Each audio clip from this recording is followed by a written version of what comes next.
আসসালামু আলাইকুম। আমরা একটা এই তিত করলা খেতে আসছি। এখানে মেইন সমস্যা হয়েছে এই সমস্যার পাতা গিয়ে আপনার তিত করলার পাতা লাল লাল হয়ে যায়, উপরের দিকে যখন লাল লাল হয়ে যায়, একটু তিত করলার পাতা যখন এরকম লাল লাল হয়ে যায়, এরকম দেখা যাবে লাল লাল চুপ চুপ চুপ চুপ লাল হবে। তখন আমরা যখন এইদিকে যখন উল্টাই দেখবো নিচে একটু সাদা সাদা পাউডার, আপনারা হয়তো ভালো করে খেয়াল করলে দেখা যাবে এখানে সাদা সাদা পাউডার আছে। এই সাদা সাদা পাউডারের কারণে এই সমস্যা, এটাকে আমরা এই বলি পাউডারি মিলডিউ। এই পাউডারি মিলডিউ একটা রোগ।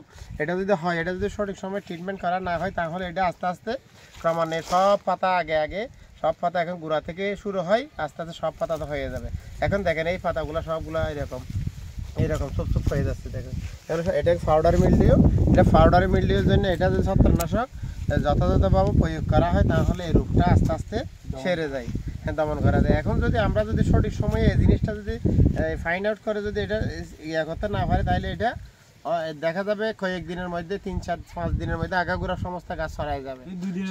হ্যাঁ, সেই জন্য আমরা যারা কৃষক, যারা কৃষিকাজ করে, সেই জন্য এগুলো যথাযথভাবে দেখে যারা কৃষি বিষয়ে জানে, কৃষি অফিসে এবং উপসারে কৃষি কর্মকর্তা যারা আমরা আছে, আমাদের সাথে যদি সঠিক সময় পরামর্শ করে, তাহলে এই রোগটা দমন করা সম্ভব।